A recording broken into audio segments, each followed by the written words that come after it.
sa Panginoon ay simula ng karunungan.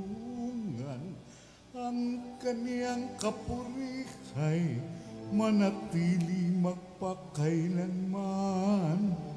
Purihin ang Panginoon, siya'y ating pasalamatan sa pagsasama at pagtitipon ng kanyang mga anak. Pagmamahal sa Panginoon ay simula ng karunungan. Ang kaniyang kapurihay manatili magpakailanman.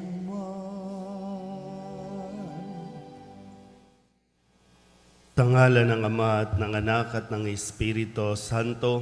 Amen. Ang pagpapala ng ating Panginoong Hesus Kristo, ang pag-ibig ng Diyos Ama, at ang makikipagkaisa ng Espiritu Santo naway sumainyong lahat. At sumaiyo rin. Mga kapatid, tinipon tayo bilang mga kaanib na angkan ng Diyos. Kaya dumulog tayo sa maawaing Panginoong nagpapatawad ng lubos. Sinugong tagapagpagaling sa mga nagsisisi, Panginoon, kaawaan mo kami. Panginoon, kaawaan mo kami. Dumating na tagapaganyayang mga makasalanay magsisi, Kristo, kaawaan mo kami. Kristo, kaawaan mo kami. Nakaluklok ka sa kanan ng Diyos Ama para ipamagitan kami.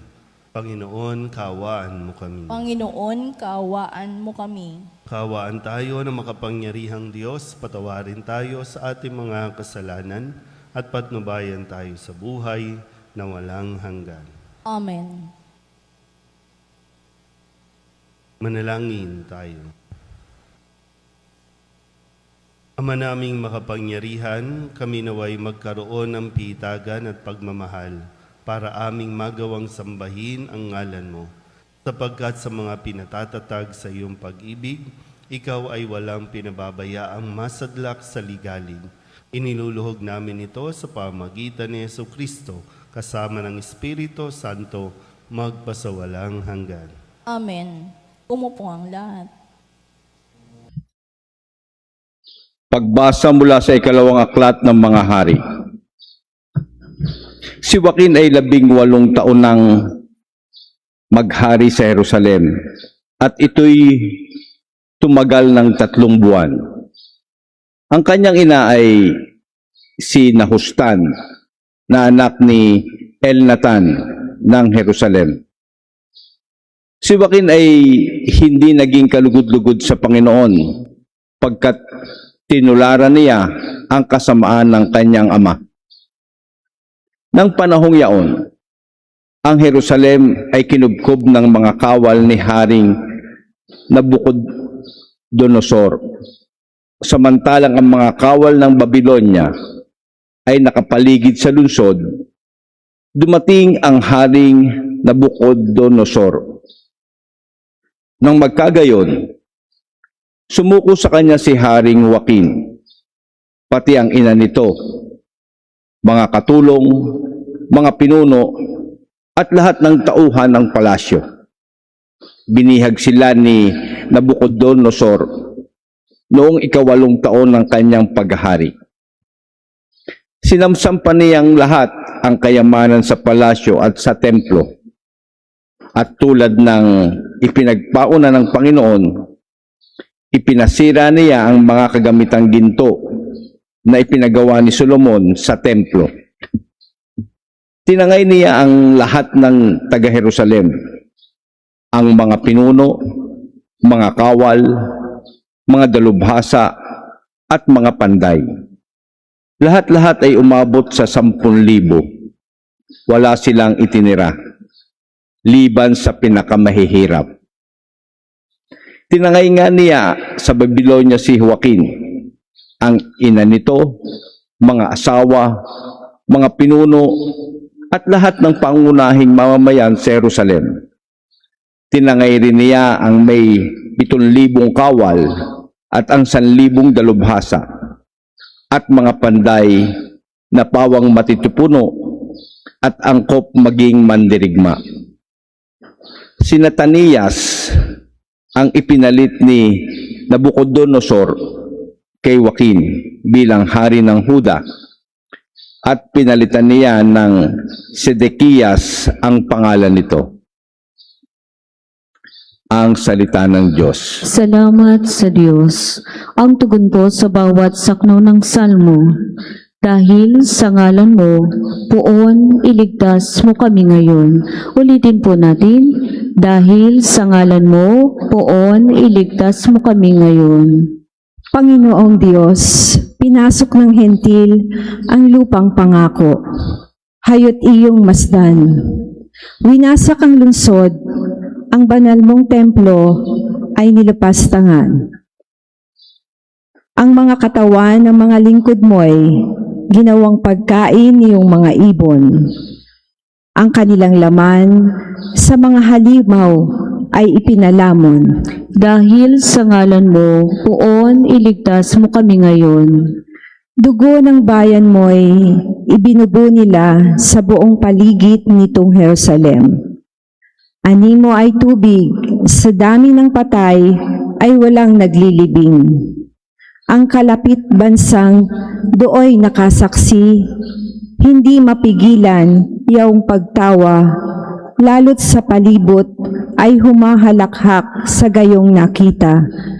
Iyang galit sa amin, O Poon, hanggang kailan ba kaya matatapos? Di na ba titigil ang pagkagalit mong sa amin tutupok? Dahil sa ngalan mo, poon, iligtas mo kami ngayon. Huwag mong parusahan kaming mga anak sa pagkakasala ng aming magulang. Ikaw ay mahabag sa mga lingkod mong pag-asay pumanaw. Dahil sa ngalan mo, poon, iligtas mo kami ngayon. Mahabag ka sana, kami ay tulungan. Panginoong Diyos na tagapagligtas, dahil sa ngalan mo, kaming nagkasalay, patawaring ganap, at ang pagpupuri sa iyo ng madlay hindi maglilikat. Dahil sa ngalan mo, poon, iligtas mo kami ngayon. Alleluia, Alleluia, Alleluia. Ang sa akin nagmamahal, tutupad sa aking aral, ama't ako'y mananahan. Alleluia, Alleluia, Alleluia. Sumainyo ang Panginoon. At sumaiyo rin. Ang mabuting balita ng Panginoon ayon kay San Mateo. Puri sa iyo, Panginoon. Noong panahong iyon, sinabi ni Jesus sa kanyang mga alagad, "Hindi lahat ng tumatawag sa akin, Panginoon, Panginoon, ay papasok sa kaharian ng langit, kundi yaon lamang sumusunod sa kalooban ng aking Amang nasa langit. Pagdating ng huling araw, marami ang magsasabi sa akin, Panginoon, nangaral po kami at nagpalayas ng mga demonyo at gumawa ng mga kababalaghan sa inyong pangalan. At sasabihin ko sa kanila, kailanmay, hindi ko kayo nakilala.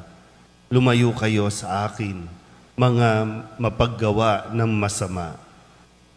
Kaya't ang bawat nakikinig at nagsasagawa ng mga salita kong ito ay matutulad sa isang taong matalino na nagtayo ng kanyang bahay sa ibabaw ng bato. Umulan ng malakas, bumaha at binayo ng malakas na hangin ang bahay na iyon, ngunit hindi nagiba sapagkat nakatayo sa ibabaw ng bato. Ang bawat nakikinig ng aking mga salita at hindi nagsasagawa nito ay matutulad sa isang taong hangal na nagtayo ng kanyang bahay sa buhanginan. Umulan ng malakas, bumaha, binayo ng malakas na hangin ang bahay. Bumagsak ang bahay na iyon at lubusang nawasak. Nang masabi na ni Jesus ang mga pananalitang ito, ang mga tao'y namangha, sapagkat nagturo siya na parang isang may kapangyarihan at hindi tulad ng mga eskriba. Ang mabuting balita ng Panginoon. Pinupuri ka namin, Panginoong Heso Kristo. Umupo ang lahat. Isang magandang maga po sa inyong lahat. Ngayon po ay Huwebes ng ika-12 linggo sa karaniwang panahon. Kahapon, ipinaalala ni Jesus sa atin na maging maingat. Sabi, mag-ingat kayo sa mga bulaang propeta. Mga animoy, mga tupa, pero mga nagpapanggap pala, no? At sila ay mga mababangis na mga asong gubad. Ngayon naman, panibagong paalala ang ibinibigay sa atin ni Kristo sa kanyang pahayag ng kanya pong sabihin na hindi lahat ng tumatawag sa akin, Panginoon, Panginoon, ay papasok sa kaharian ng langit.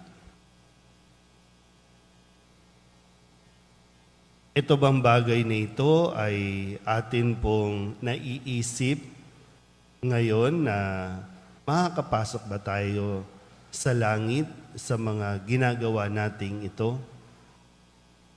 Itingin po hindi lahat ng tumatawag sa akin ng Panginoon, Panginoon ay papasok sa kaharian ng langit.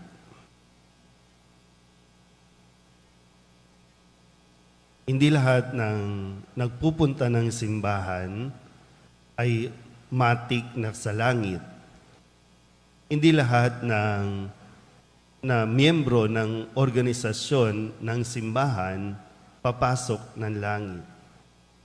Hindi rin lahat ng pari automatic ay sa langit. Kasi lahat tayo sumisigaw ng Panginoon, Panginoon. Pero kapag sumisigaw ba tayo at nagdarasal ng Panginoon, Panginoon, ay dahil talagang pinupuri natin at kinikilala natin ang Panginoon o may hiningi lang tayo? Hindi magiging basihan, bagamat malaking tulong na tayo po ay laging nagsisimba, laging nagdarasal, anuman ang mga nobinaryo na memorize na natin, rosary, hindi po yan ang magiging basihan kung tayo po ay makakapasok sa langit. Kundi yan din ay isang malaking tulong para tayo po magabayan patungo sa langit. Marami na pong lektor sa impyerno. Marami na pong MBG sa impyerno. Marami na rin sigurong pari sa impyerno. Ano ba mga kinabibigan? Mga lay minister. Maraming lay minister sa impyerno. Ano pa ba mga organisasyon natin dito? Pero ito po ay paalala lang sa atin, no? Kasi baka masayang, mabaliwala itong ginagawa natin na araw-araw tayong nasa simbahan, pero baka hindi tayo makarating sa langit. So paano tayo makakarating sa langit? Ang magiging pinakabasihan ay kung tayo ba ay may natututunan sa mga utos o mga aral ni Jesus. Kaya nga sabi niya dito, yaon lamang mga nakikinig at hindi lang basta nakinig, nagsasagawa o nagsasabuhay ng mga kautusan. Halimbawa na sa isang kautusan, ano bang mga pinakakilala nating kautusan? May mga nagsiserve sa simbahan, pero hindi naman kasal. May mga nagsiserve sa simbahan, pero may mga kinakasamang iba. May mga nagsiserve sa simbahan, pero nakikikorrupt naman, nagnanakaw naman. Maraming nagdarasal, pero mga magnanakaw din, hindi nagtutugma. So sa ating ebanghelyo ngayon, pinapaalala ito Dito natin makikita at masusuri kung tayo ba ay mapupunta sa langit. Kasi isang araw, yan, mayroon tayong dalawang kapatid na ipinagdarasal. Dalawa na ba yung picture? Nasa langit kaya sila? Hindi natin masasagot. Pero ipinagdarasal natin na nawa mapatawad sila sa kanilang mga kasalanan. Pero tayo ngayon, mga buhay pa tayo, alam pa natin yung ating ginagawa. Alam natin kung may mali, alam natin kung may tama tayong ginagawa sa buhay na ito. Pero isang araw, mamamatay at mamamatay din tayo. At saan tayo pupunta? Sa tingin niyo, saan sila pupunta? Pag ikaw, i-picture ka na lang, sa tingin mo, saan ka mapupunta pagtapos ng buhay dito? Kailangan din natin iniisip yan. Kasi sinasabi na nga ni Kristo,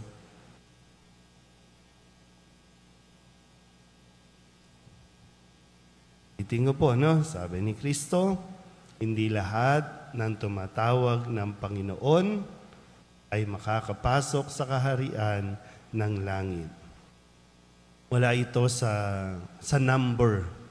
Kung ilang beses ka nang nagsimba, kung gaano karami ka nang dinasal na rosaryo o nobina, kung ano ang membership mo sa simbahan.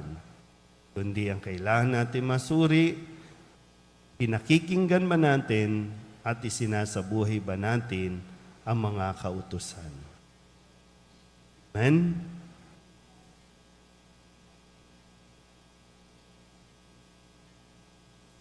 May pananalig tayong kumapit sa Ebanghelyo na naghihikayat sa ating itatag ang espiritual na tahanan sa kalooban ng Diyos.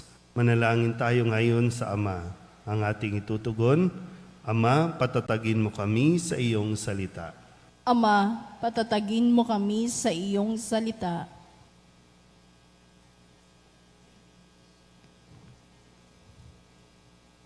Ang mga pinuno at miyembro ng simbahan naway mamuhay sa espiritu ng Ebanghelyo at laging hanapin ang kalooban ng Diyos sa pamamagitan ng tapat at mababang loob na paglilingkod. Manalangin tayo sa Panginoon. Ama, patatagin mo kami sa iyong salita. Ang mga mag-asawa naway matagpuan ng kaligayahan sa pamamagitan ng kanilang katapatan sa isa't isa at sa mabuting halimbawa na kanilang ipinakikita sa kanilang mga anak. Manalangin tayo sa Panginoon. Ama, patatagin mo kami sa iyong salita. Ang mga kabataang lumalaki sa magulo at nakalilitong daigdig, naway makatagpo ng kahulugan sa kanilang mga buhay at matulungan silang malagpasan ng anumang kabiguan. Manalangin tayo sa Panginoon. Ama, patatagin mo kami sa iyong salita. Ang mga may sakit na nagdurusa sa masamang pangangatawan, naway makaranas ng mapagmahal na kabutihan, mapagkalingang presensya, at mapagpagaling na kapayapaan ni Kristo. Manalangin tayo sa Panginoon. Ama, patatagin mo kami sa iyong salita. Sa mga taong nauna ng lumisan sa mundong ito, naway igawad ng walang hanggang kapahingahan at walang katapusang liwanag. Manalangin tayo sa Panginoon. Ama, patatagin mo kami sa iyong salita. Idulog din natin sa Panginoon ang ating mga personal na kahilingan at mga panalangin para sa ating mga pamilya. Kasama din ang mga kahilingan ng mga nanonood sa online. Lahat ng mga misang pasasalamat, espesyal na intensyon, agarang paggaling ng mga may sakit at ang lahat ng mga kaluluwa na inihiling na ipagdasal sa misang ito.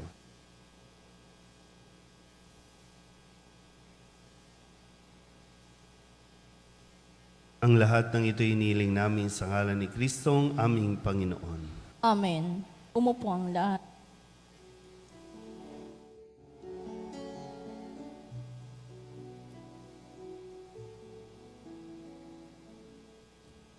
Alay namin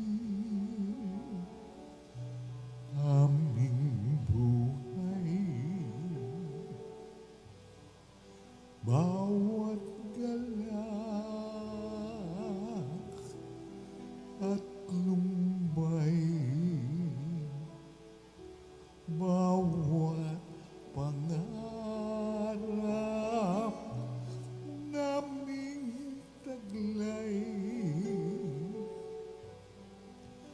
sa palad mo ilalagay.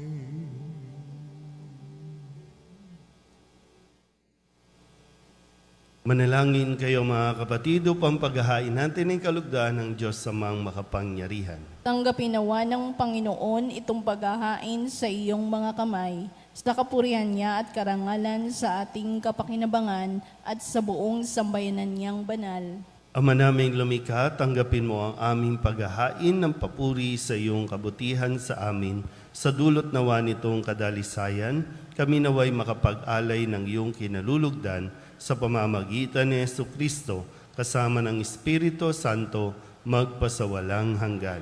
Amen. Sumainyo ang Panginoon. At sumaiyo rin. Itaas sa Diyos ang inyong puso at diwa. Itinaas na namin sa Panginoon. Pasalamatan natin ang Panginoong ating Diyos. Marapat na siya ay pasalamatan. Ama naming makapangyarihan, tunay nga marapat na ikaw ay aming pasalamatan. Ikinalugod mong likain ang sanglibutan na iyong pinagbabago at idinarangal sa pamamagitan ng iyong anak na kinalulugdan, kaya't utang na loob ng iyong mga itinatangi at ng mga banal na kapiling mong lagi ang iyong paggiliw at pagkakandili. Kaya kaysa ng mga anghel na nagsisiawit ng papuri sa iyo nang walang humpay sa kalangitan, kami nagbubunyi sa iyong kadakilaan.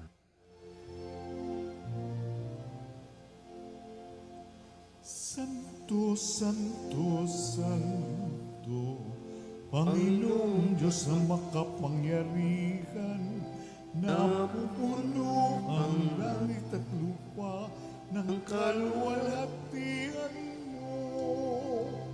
Hosana sa kaitaasan, pinagpada ang naparirito sa ngalan ng Panginoon. Hosana sa kaitaasan. Ama naming banal, ikaw ang bukal ng tanang kabanalan. Kaya't sa pamamagitan ng iyong Espiritu, gawin mong banal ang mga kaloob na ito upang para sa aming maging katawan at dugo ng aming Panginoong Hesu Kristo.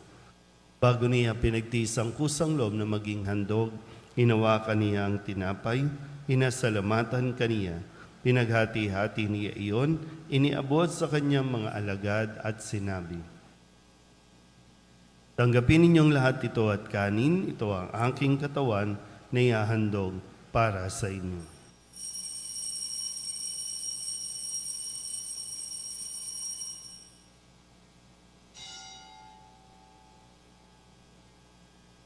Hindi naman nang matapos ang hapunan, hinawakan niya ang kalis, muli kaniyang pinasalamatan.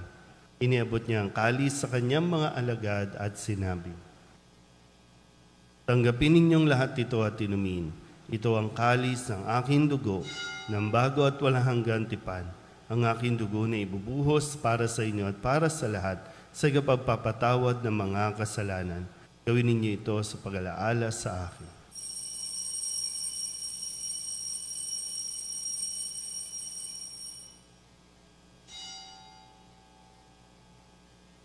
Ipagbunyi natin ang misteryo ng pananampalataya. Si Kristo'y namatay, si Kristo'y nabuhay, si Kristo'y babalik sa wakas ng panahon. Ama, ginagawa namin ngayon ang pag-alaala sa pagkamatay at muling pagkabuhay ng iyong anak. Kaya tiniaalay namin sa iyo ang tinapay na nagbibigay buhay at ang kalis na nagkakaloob ng kaligtasan. Kami nagpapasalamat dahil kami iyong minarapat na tumayo sa harap mo para maglingkod sa iyo. Isinasamo namin kami magsasalo-salo sa katawan at dugo ni Kristo ay mabuklod sa pagkakaisa sa pamamagitan ng Espiritu Santo. Ama, lingapin mo ang iyong simbahang laganap sa buong daigdig. Puspusin mo kami sa pag-ibig, kaysa ni Francisco na aming Papa at ni Jose na aming Obispo at ng Tanang Kaparian. Alalahanin mo sina Leonard at Jeric na tinawag mo mula sa daigdig na ito. Nung sila'y binyagan, sila'y nakaisa ni Kristo sa pagkamatay. Ngayong sila'y pumanaw, naway makaisa sila ni Kristo sa pagkabuhay. Alalahanin mo rin ang mga kapatid naming nahimlay na may pag-asang sila'y muling mabubuhay, gayon din ang lahat ng mga pumanaw. Kawaan mo sila at patuloyin sa iyong kaliwanagan. Kawaan mo at pagindapating kaming lahat na makasalo sa iyong buhay na walang wakas. Kaysa ng mahal na Birhen Maria na Ina ng Diyos, ng kabiyak ng puso niyang sa San Jose, kaysa ng mga apostol at ng lahat ng mga banal na namuhay dito sa daigdig ng kalugod-lugod sa iyo, may pagdiwang nawa namin ng papupuri sa ikararangal mo sa pamamagitan ng iyong anak na aming Panginoong Hesu Kristo. Sa pamamagitan ni Kristo, kasama niya at sa Kanya, ang lahat ng parangal at papuri ay sa iyo, Diyos Amang makapangyarihan, kasama ng Espiritu Santo, magpasawalang hanggan. Amen. Amen.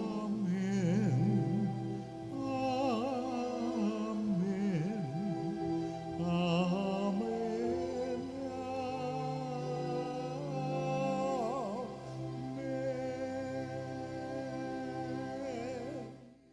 Sa tagubilin ng manakagagaling na utos at turo ni Jesus sa Panginoon natin at Diyos, ipahayag natin ng lakas loob.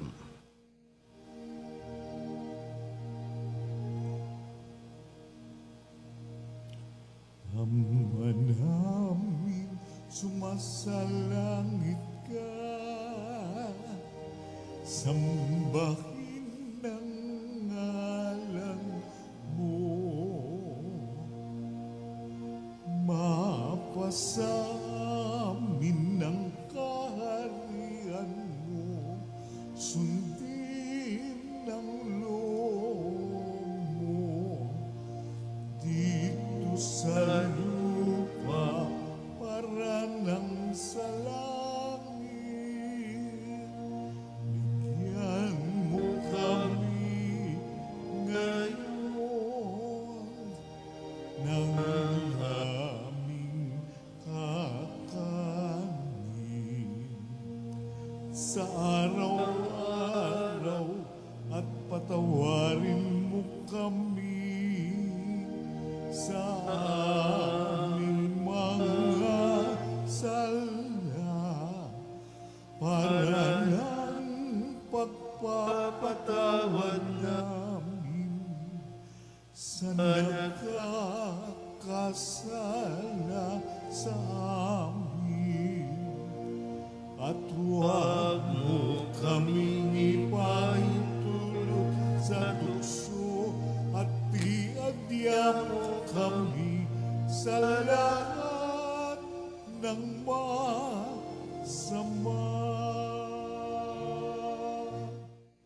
Inihiling namin kami iadya sa lahat ng masama, pagkalooban ng kapayapaan araw-araw, iligtas sa kasalanan at ilayo sa lahat ng kapahamakan. Samantalang aming pinananabikan ang dakilang araw ng pagpapahayag ng tagapagligtas naming si Hesu Kristo. Sapagkat iyo ang kaharian at ang kapangyarihan at ang kapurihan magpakailanman. Amen. Panginoong Hesu Kristo, sinabi mo sa iyong mga apostol, kapayapaan ang iniiwan ko sa inyo, ang aking kapayapaan ang binibigay ko sa inyo. Tunghayan mo ang aming pananampalataya at huwag ang aming mga pagkakasala. Pagkalooban mo kami ng kapayapaan at pagkakaisa ayon sa iyong kalooban, kasama ng Espiritu Santo, magpasawalang hanggan. Amen. Ang kapayapaan ng Panginoon ay laging sumainyo. At sumaiyo rin. Mabigayan po tayo ng kapayapaan sa isa't isa.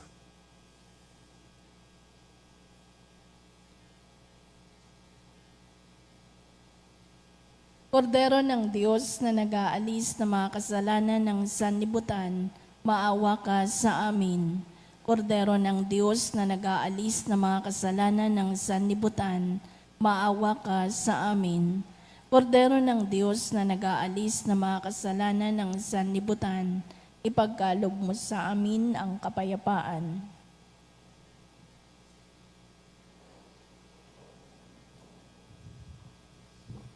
Ito ang kordero ng Diyos. Ito ang nag-aalis ng kasalanan ng sanlibutan. Mapalad ang mga inaanyayahan sa kanyang piging. Panginoon, hindi ako karapat-dapat na magpatuloy sa iyo, ngunit sa isang salita mo lamang ay gagaling na ako.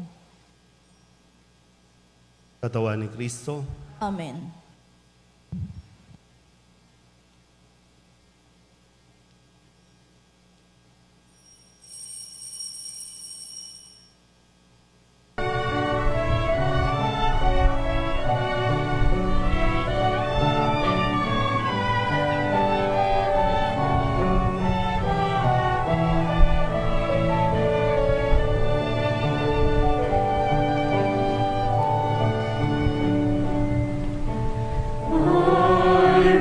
Listen to the Lord, will listen to the voice of His people, serve them with all my heart.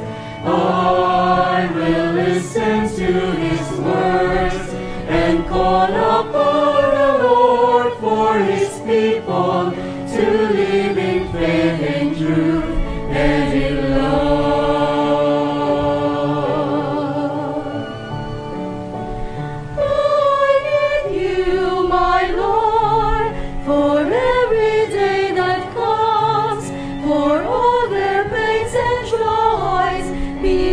To understand, they may seek you, my Lord, and reach into your hands. May you comfort their sorrows and heal their wounded hearts. I will listen to the Lord, will listen to the voice of His people, serve them with all my heart. I will listen to His words and call upon the Lord for His people to live in faith and truth and in love.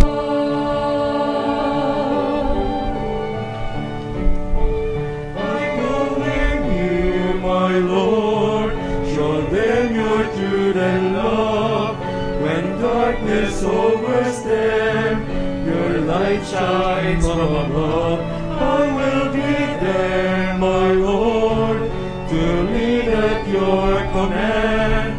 Together at one table, feed them the bread of love.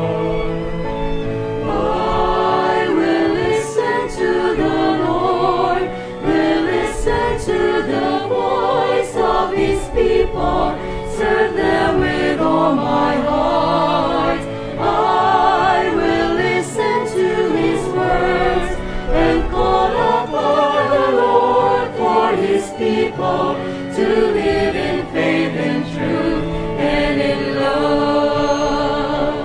There are those who seek the lost and suffering, bind their wounds and bring them to your care. Oh Lord, I know that you're with them, embracing once again.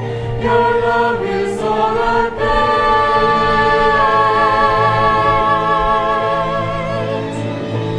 I will listen to the Lord, will listen to the voice of His people, serve them with all my heart. I will listen to His words and call upon the Lord for His people to live in faith and truth and in love.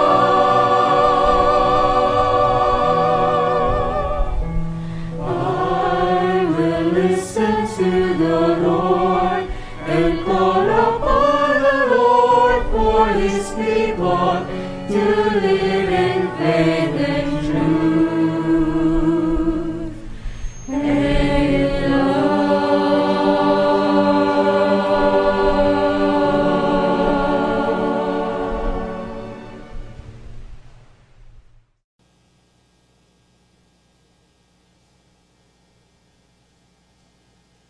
Manalangin tayo. Ama naming mapagmahal, kaming nakinabang sa katawan at dugo ng iyong anak ay sumasamo sa iyong habag upang ang aming taimtim na ginanap ay maging pagtanggap namin sa tiyak mong pagliligtas sa pamamagitan ni Jesucristo kasama ng Espiritu Santo, magpasawalang hanggan. Amen. Sumainyo ang Panginoon. At sumaiyo rin. At pagpalain kayo ng makapangyarihang Diyos, Ama at Anak at Espiritu Santo. Amen. Tapos ang banal na misa, humayo tayo sa kapayapaan ni Kristo. Salamat sa Diyos. Magandang umaga po. Opo.